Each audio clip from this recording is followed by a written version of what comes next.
What's going on, guys? This is Ani Umana, aka ISO Ani, and this is all access with ISO Ani. People don't even know ISO Ani started, when I did a show with Brian Burton about a few years ago, right? He would always leave me hanging in on the show, and I'm talking straight a cappella for a whole hour. It was rough times, but it made me better. Then I started doing my ISO Ani interviews with Keontae, George, Case, and Wallace. I got a lot of stuff now, so happy for episode 1. Appreciate you, Burton. Still haven't forgiven you for leaving me hanging all those times, but you created ISO Ani. But before we start, guys, please subscribe to my channel, ISO_Ani on YouTube. Subscribe to Texas Ranked as well. We put out a lot of ISO Ani content. It's really good. We interview the players. We do post-game interviews. We do ISO breakdowns, which is my voiceover. So, man, subscribe to us, support, and I appreciate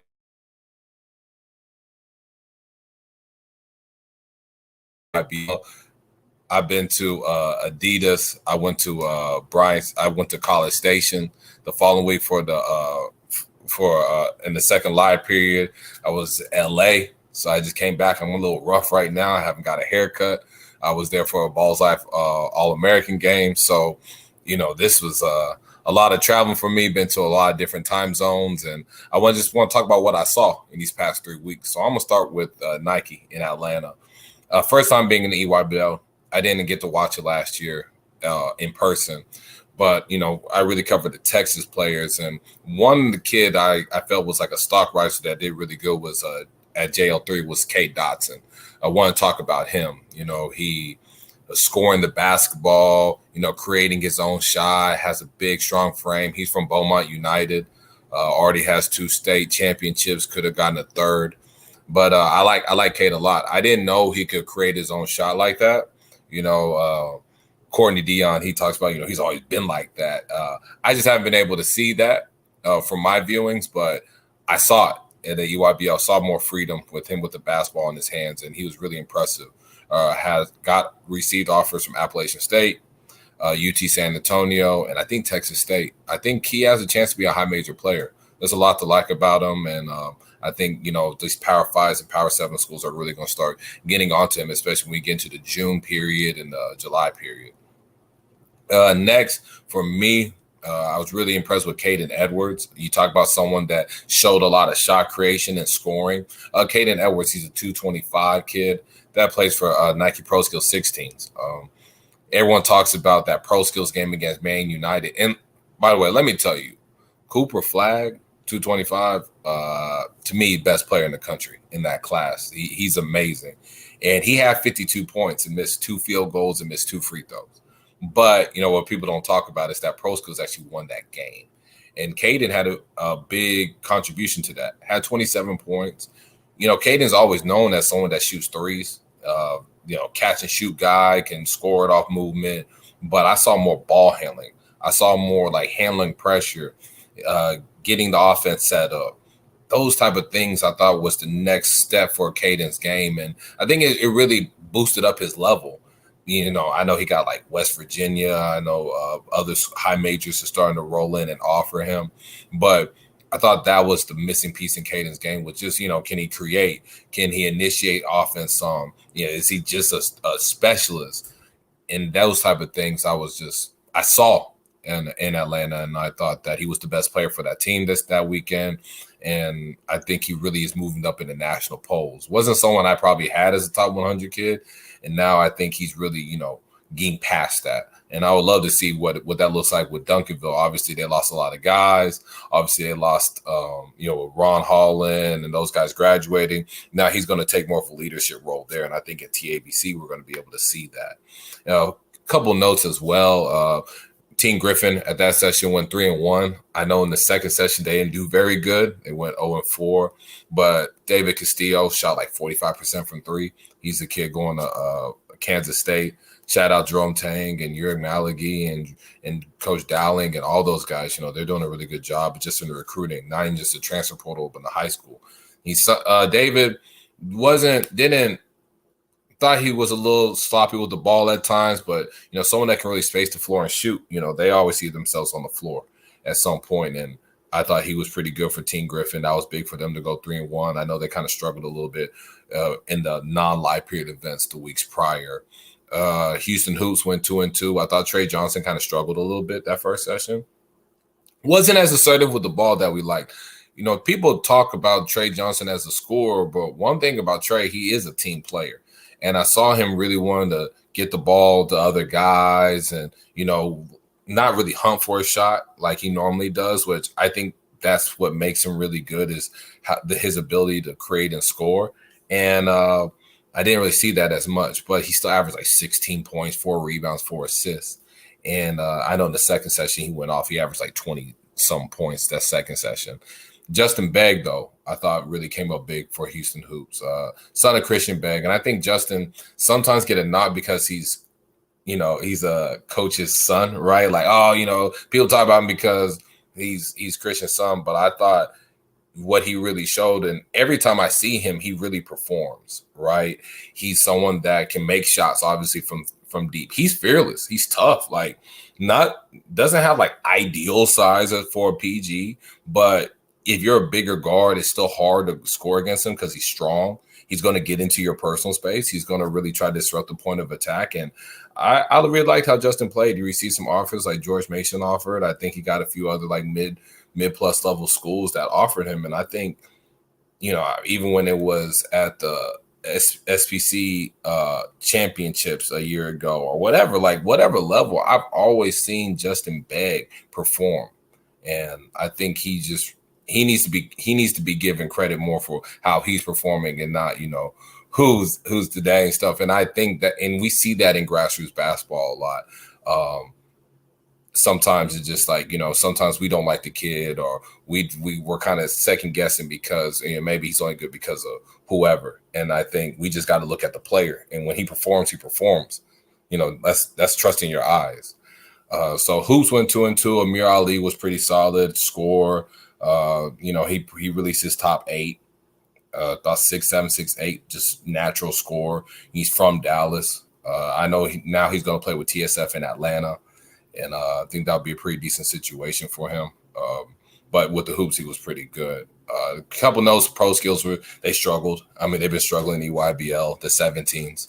1-7 so far. I think the win came against Strive for Greatness, who had to take out, had to get out of the 17U team, division. Just weren't very good, to be honest with you. But I think pro skills will bounce back. One thing about, a Jeff Webster-led program and, Coach Clark, who's been there for a long time, who's been in the game for a long time, they're going to bounce back. I think they're going to bounce back. They're going to salvage what's left in this season for them, in this circuit, just the season overall. And I think they're going to be fine. It's just hard. Like, they have talent. They had talent like, Jalen Shelley, Jalen Washington is going to UNT, Mitchell Holmes, who had a breakout spring, in my opinion. Auburn offered, SMU offered. He was a kid that was kind of getting more mid plus looks. High majors were intrigued. And I think he's really becoming a high major prospect, especially for someone that's going to go 224. So just really impressed with him. 6'10", runs well, can finish, can face up and score, rebounds, just plays hard all the time. That's what you're looking for. It's just someone with that constant motor at that size. And I think Mitchell's just figuring out, he's understanding what success is, and he's scoring at a high clip. Kellen Robinson, 225 kid. I thought he was the best guard for them. Him and Mitchell, I thought, were the best players for that pro skill squad. I can't knock Kellen. He's a 225, kind of being a leader in the 17 division. I thought he was really good. Broad frame guard, got good mid-range game, can shoot from 3, get to the rim, finishes through contact, just did some advanced things for a kid at his class against older guys, right? And, kid out of Arkansas, I think he has a chance to be really, really good. I was impressed by him. So that was kind of my EYBL notes. I checked out some 2026s. Austin Gooseby from Melissa, dual sport athlete, a quarterback at football. You can tell just how he zips some passes and just his accuracy, full court passes, off ball screen. I thought he's really impressive, strong, can shoot the basketball. His brother, I think, signed to Texas for football. Dad played football at Florida State. So, the athletic background is crazy. 7 Spurlock for pro skills. 15s was really good. Had 27 and like 6 against that Drive Nation squad on Sunday in bracket play game. Spurlock, he's young. He just turned 15 in February, late February, I believe, like February 27th. And strong, about 6'5", 6'6". Dad played overseas. Dad actually coaches with me at Taka, and brother played Division II basketball, but got invited to USA basketball, was good there. I got to see him during the Final Four period in Houston. And, I like 7, just a lefty, strong, can get to the paint, really good passer, understanding how to really impact the game on defense. And I've just been overall impressed. I think the shooting needs to come along, but he's young. And I think he's just understanding what winning it looks like, and impacting winning is big for me. Guys that put up stats, but they're losing, I can highlight them. I can talk about them a little bit, but I'm always going to value the guys that put up numbers and win, or just impact winning. Just because you put up stats doesn't always mean you impact win. You may be impacting losing. But I thought 7 Spurlock really did that. So now, we'll go to the second session. I watched a lot more 17U than I did the 16s and 15s at Adidas. I only did about a day. In Adidas, I had to move around afterwards, but shout out to Southern Assault. Went 4-0. Coach Von Zell, he's doing his GM duties, and Delton Deal, he's the head coach. He's done a great job. He's the head coach at SAGU. He's won some NAIA titles, and he's done a really good job, like just holding those kids accountable. Guys just playing hard all the time. It went 4-0. I thought Nick Cody, breakout player of the session for me. About 6'8". I wrote about him on ballslife.com in February, said he was going to be a breakout player. I thought by like the July periods, he was going to see his stock grow, but it happened, way sooner than that.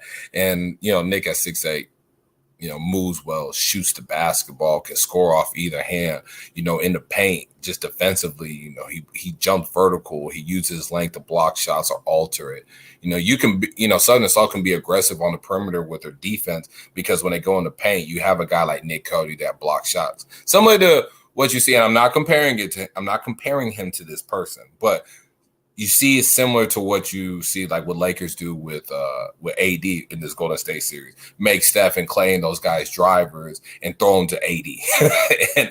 and AD just, blocks or alters their shot. So kind of see some of that. I just really, the scoring I always knew Nick had is the defense, and just how he's really disrupting opposing guards, opposing forwards, and, just taking points away from the other team just with his length and his instincts. Michael Robinson's another kid for Southern Assault, about 6'5", 6'6". He's a wing. Sometimes he acts as the primary ball handler for Southern. A lot of times he's really the secondary, tertiary guy. Strong, got to the free throw line a lot, made shots off the catch. I just liked how he just played with good pace, poise, got into the triple threat in the half-court setting, and just can get into spaces and score. And Micah as well is a really underrated passer. I thought he has good passer vision. He can really thread the needle, and he's someone that was at Oak Hill. I know Oak Hill wasn't great, as in Oak Hill standards in the past, but Micah was good in the NIBC. He's been good in the spring. High major player. Is going to have a good career at the high major level. Team Trae Young, they went 3-1, lost to Urban ASAC. That was a good one. I got to watch that. But George Clay and those guys, done a good job. Dorian Onucheku, he's a 6'10" big. He's strong, goes to Faith Family. He's in really good shape. Shout out to BT, Coach BT at Faith Family, because that kid, he's really done a good job with his body. And shout out to Dorian as well, because you got to put in the work too. But skilled in the block, excuse me, good footwork, can finish with either hand, can stretch out, shoot the three a little bit, more comfortable from 15 to 17 foot out as like a pop guy. But man, I really been really impressed with Dorian. I think he's someone to me that's actually moved up in the national rankings as well in my own personal stuff. So I really like what I'm seeing out of Dorian. Like what I'm seeing out of Bo Aldridge. He's a kid that originally at 23, he's going to go 2024 and seeing high major recruitment, right? Like OU offered, Cal Berkeley offered, I believe. He's getting a lot of high major recruitment. Lefty, about 6'4", can score the basketball downhill, advanced mid-range game, tough, defensively can guard 94 feet. I like him. I think his game translates, and people always talk about these kids reclassing and this, that, and the third, and reclassing has benefit a lot of kids, and especially in the climate we're recruiting. I'm not going to go too deep into that, but someone like Bo, he's really taking advantage of getting that extra year. And honestly, like if I'm a school that has like 5 or 6 scholarships left, which there are some schools that are in that situation. Trust me, because I got calls about that before I even hopped onto this show. He's someone I would try to see if he can go 23, but definitely like him at 24, getting high major recruitment, and just shout out to him for performing at a high level. I would also just talk about like Devon Pryor. I would say Nick Cody and Devon Pryor, from the Southwest were just guys that performed the best. And Devon Pryor, he committed to LSU. Good fit, great fit, 6'6", 6'7", big time athlete, can score the basketball, shoot it. His shot's gone a long ways, came a long ways. He used to just be so much more athlete than basketball player, and his skill level is matching up to his athleticism, right? And man, just handling it, shooting it, defending. He's always been a really good defender, good pass, good help defensive instincts, can intercept passing lanes, and man, just playing like a top 100 player. Right? People be like, oh, you're Texas bias or whatever. But, a kid performs at the level he did with his size and length, positional size. He's performing like a top 100 player in the country. And I think, his confidence is through the roof. He was actually injured for most of the second half of the season. When he played with PSAT, we had to play him at Taka. Well, we only got to see him at the fall, but every time they said, it said we're going against PSAT, I was like, okay, Devon Pryor is someone I got to really worry about. And then when he was injured, I was like, oh, thank God, because shit, I didn't want to play against him. But done a good job. Devon has some nationals like Darren Peterson, 225 kid that plays for Phenom United, big time player. Had 46 points in a 9 a.m. game. When you talk about 225, it's about Cooper Flag, which I mentioned. And by the way, Cameron Boozer in Atlanta was a beast as well, was like having 30 points, 17 rebound games. And then Cole Pete, who plays for Compton Magic 17s, he was out. He was hurt. He was out in Adidas that second session, I think a knee injury. But it's always been those top 3. And I think Darren Peterson has put himself in that tier. I think when you go those 4, I think, there's a gap after those 4. But Darren Peterson can score the basketball, always has been at 6'5", but his playmaking was fantastic. I just really was impressed with just his passing, getting others involved. His 46 just came naturally. It didn't feel forced, right? Which, you in a 30-some plus minute game, a kid scoring 46, you think he's just, really just trying to get his, but he wasn't. It just came naturally. And even you sent 2 at him, he knew how to find the open man. He has good teammates around him. So definitely big props to Darren Peterson. Anor Boateng from Arkansas Hawks. I know he was the Arkansas Hawks didn't do great, but he did a good job. Just physical, strong, athletic wing. I've been seeing him since his freshman year when it was Pango Southwest camp, and I really liked how his offensive game's improving. Still more athlete, but mid-range games getting there. I think his ball handling is getting there. He's tighter with it. His passing, he's looking up more, trying to, be more willing as a passer. And, I can see why high majors are, making him a target and making him a priority. So, then again, I didn't watch a lot of 16s. I watched Southern some, LD Jones from North Forney, impressive, just downhill guard, athletic. Caleb Steggers, 6'4", can really shoot the basketball. Cameron Carroll, another 225 kid, just strong downhill guard. That South Grand Prairie group is going to be really good. They got a couple young pieces in there that are going to be able to play the way Coach Bennett likes to play at South Grand Prairie. So, yeah, that was my live period. It was busy. It was a lot of driving. It was a lot of traveling. A lot of flying. This past month, I'm just kind of happy to be back home.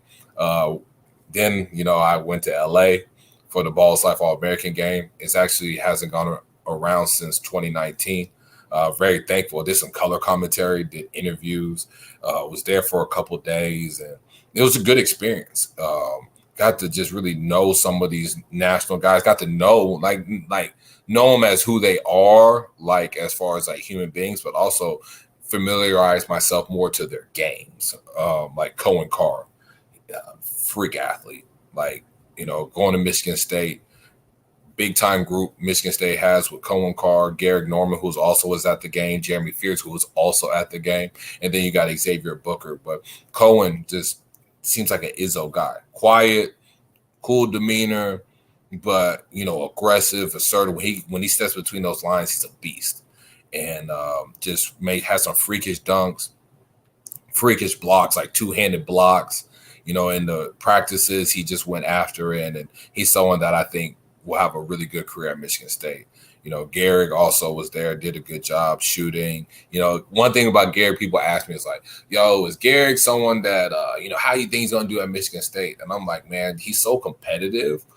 He's going to find a way to niche a role and be good at his role. And I think he's going to surpass what people think he's going to, think of him at Michigan State. And he can take Tom Izzo. He can take hard coaching. He's played for Sean Ward at 3D, who does a hell of a job with guys. And I think the process Izzo's tough to play for, but I think the process for him, he's going to make it through. Same thing with Jeremy Fears. Natural guard, saw a lot of passing. I think he led that game in assists with 9.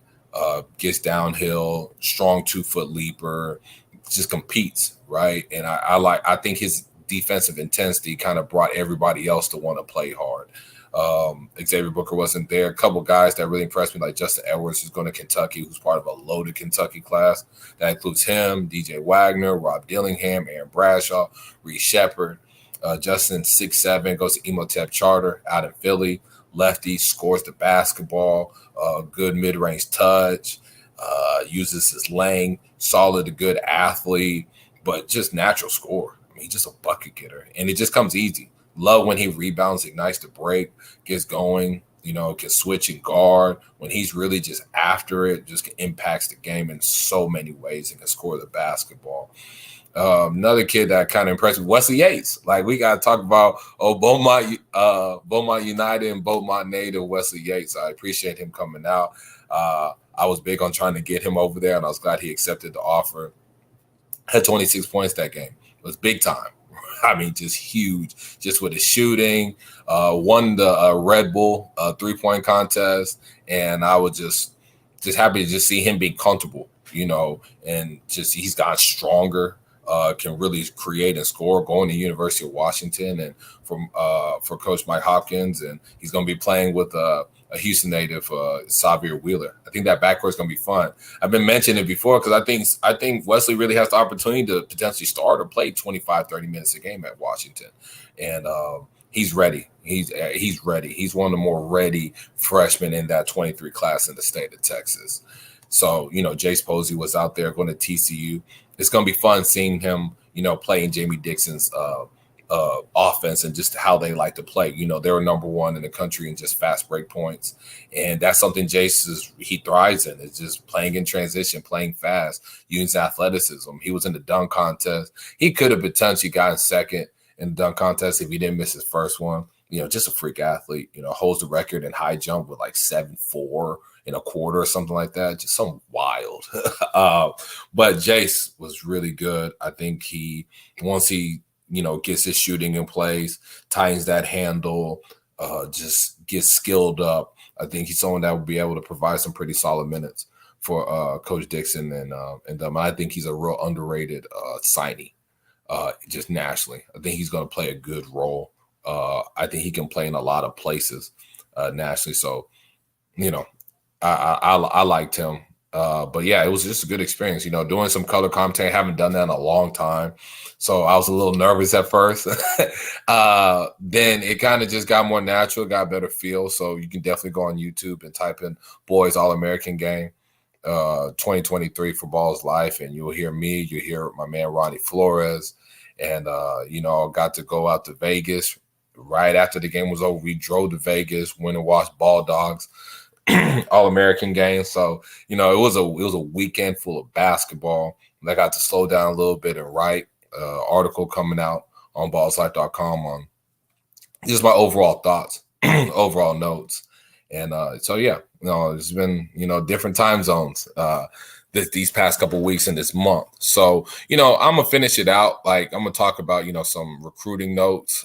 That's how I like to finish out my shows, especially this one. This is my show, right? But, Ron Holland decommitted from Texas. I know people have been talking about like Arkansas or G League Ignite. They're like, man, Ani, what do you think's the best fit for him? And I think either wherever Ron goes, he's going to be great. He's someone that doesn't need to score the basketball to impact winning. At 6'8", plus wingspan, athletic, you're not playing harder than him. The shooting has really came along. The ball handling has came along. He goes to Arkansas. Let's say he plays for Muss. Muss has done a good job with guys, going professionally. You talk about Jalen Williams, who's with the Thunder, the Jaylin, right? You talk about Moses Moody. Look what he's done with Anthony. Not Anthony Black, been a player, but what I'm saying here is that he lets his guys make mistakes, right? And play through mistakes, which is a really good thing, especially freshmen, which you don't see a whole lot. And I think Ron could be fine, be great at Arkansas, just because he's going to be able to play through mistakes. But he's going to score the basketball. He's going to defend like 3-4 different positions. He's going to play hard. He's going to give you everything he has, and he's going to show that he's a better shooter than what people originally think of him. If it's G League, him and Dink Pate are friends. They're tight. I was actually going to do some one-on-one specials before Dink suffered a injury with him, but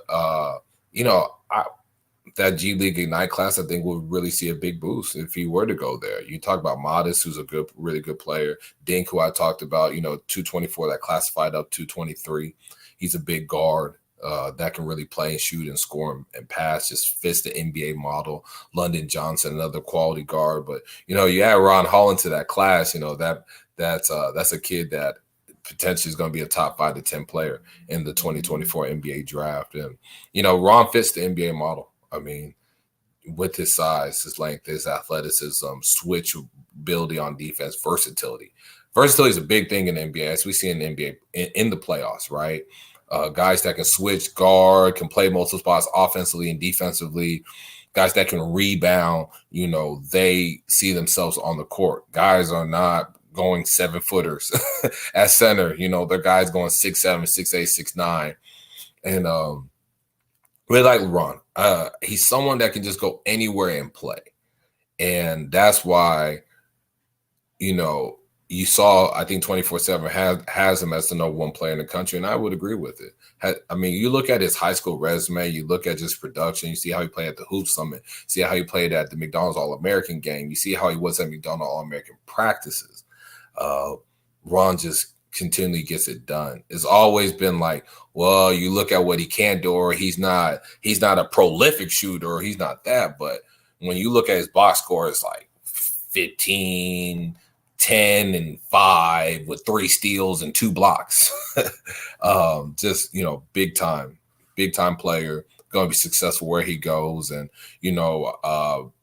people ask like, hey, have you hit up the family? I said, nah, like, with stuff like that, guys, I'm someone that I'm gonna know where they're going when they announce it, or I may know maybe the day before, but I don't, I like to give families their privacy, and I know they ask for that, and I respect that. I respect that because you get bombarded with calls and all that. So that's my deal with him. Again, I talked about Devon Pryor committing to LSU. You're going to see 224s start taking offers and start committing around this time in the next month or two, because transfer portal, right? And guys want to go older, and some of these offers, they're not committable. When you get into August or September, they potentially may not. Now, I think Devon would had no, he would have been fine, but he felt like he found the right school for himself, and yeah, like he chose a good school for himself. Another kid I didn't talk about in Adidas, but was really good, Robert Miller. Just rewinding guys a little bit. 6'10". He's potentially the second best player in the state of Texas. I'm not going to say potentially. He is the second best player in the state of Texas right now. Someone at his size. I mentioned versatility, and he is that. He moves, he shoots. Like, he can handle the ball really well. He's athletic. Man, I mean, just there's not many kids in the country that are his size with his skill set and has the physical attributes he has. And his teammate, Buki Aboye, 7'1". I mean, I would like a 7'7", 7'6", 7'7" wingspan, blocks everything, can shoot. I got to talk to him for about a couple minutes. He had a huge growth spurt his freshman year. So he always trained to be a guard because that's what they thought he was going to be, was just a guard. So some of like the handle and move, like the stuff he does with the ball, is like, man, like how, like that, it was so fluid, but it makes sense because he was a guard before he just sprouted up and became 7'1". Guys at his size that can, that agile, can move and can block shots. And yeah, he's still a little raw. Wish he rebounded better. Wish he had more rebound attempts and things like that. But I think he's a 223 kid that, Division Ones. You're looking for a high school big. There's nothing better. There's nothing better available in that class. But going back into just the recruiting notes. Ron Dean committed, Devon committed.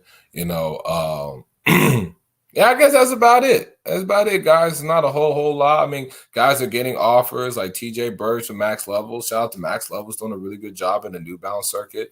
UTA and McNeese, Tyron Mason, same thing. Some guys just really, there's just a lot of offers getting thrown. A lot of guys really performing. I know people are like, well, some guys are just getting favor offers or whatever. But, I always just say time's going to tell, right? Guys play and time's going to tell. You can only trick the game so long. So if it is a favor offer, the kid's not good enough, then we're going to see. Like maybe they go a level too high. What do we see, though? We see them transfer down. They go a level too low. Where they go? Eventually they transfer up. So I don't even really get caught up in all that stuff because I think their game's going to speak for itself. I think time always tell. If they are good enough, they're going to be good enough. If they aren't good enough, you're going to see they're going to go to a level where they are good enough. And I knew I was missing something. That's why I just had to keep talking. Kendall Weaver. Oh, again, we talk about my boy Kenny Wright, who is my barber, but coached him in the summer. Was like, man, he's a high major kid out of high school. I didn't think so. And I don't think he was a high major player coming out of high school, but definitely Division I player. I remember I was in Alabama and I saw him in July, about 2 summers ago, and I was like, "Yo, he's a Division I basketball player." I was telling some mid-major coaches, I said, "You need to really recruit this kid." And went to UTA, impacted right away. I think averaged about 10 points a game, rebounded, defended. He always defended, but just a big-time athlete. And, has really strong basketball bloodlines. So, he went from UTA. He's at University of Texas. That's a really good gift for Rodney Terry. I think he's someone that at least is going to bring the defense intensity. We'll see growth in his offensive game. And I think he can have a really quality career at Texas. But my boy Kenny was right. He said he was high major. I didn't think he was at the time. But, talk about hard work, going to a situation where you're going to play and thrive, which allows you to go to the level that you ultimately want to be. And then, he's going to be with Max Amos, another kid that's from Dallas that was at Oral Roberts for a while. And, he's going to take his final season at University of Texas, can really score the basketball. So that's going to be really exciting. Jalen Tyson, he's going to Cal Berkeley. He's a transfer from Texas Tech. Jalen, had a really strong second half of the season with Tech. I think he can be really good in the Pac-12. I like him in the Pac-12. And Yeah, I think Jalen's this. I know he's looking to have a big year and declare. Is kind of what I'm hearing, and I think he can do that. I definitely think he can do that. So excited to see that. Hunter Dickinson's going to Kansas. I mean, look at Kansas roster. Added Arterio Morris. Um, um, you got Chris Johnson, Marcus Adams, who was at the Balls Life All-American game. I hate that I forgot about him. He had 44 points at the game. Real impressive. We'll see where his minutes and stuff is. But KJ Adams, I mean, Kansas may be the preseason #1 team in the country. Just looking at what they may potentially bring, even Mackenzie Mbako, he may be going there. So yeah, it's loaded. It's going to be a fun college basketball season. I know it was just over about a month or so ago, but I'm excited about next year. I'm excited about what I'm going to see during the spring, the rest of the spring and summer, just with the high school. There's going to be some guys that are really going to break out and play. There's going to be some guys that we just really haven't heard about, and that's what I like about it. And I'm learning more. Just trust what I look at. Like my boy Snoop Johnson will always say, trust your eyes, and I'm trusting them. I come in with a clean slate, empty slate. I'm not gonna like, oh, this kid, if this kid's this, and if he doesn't play good, I do performance rankings that I send to my coaches. So if you don't play well, like it doesn't change my level. I think you are, but you just don't play well. I'm big on guys, producing at the end of the day, and I think that's what coaching has really taught me as well. It's helped me become a better evaluator. So guys, that's the show. We're gonna do this every week. Eventually may do this multiple times a week, but this is All Access with ISO Ani. Please subscribe to my channel, ISO_Ani on YouTube. Please subscribe to Texas Ranked on YouTube. Follow me at Ani_Umana on Twitter, and on Instagram, ISO_Ani as well. Peace, guys.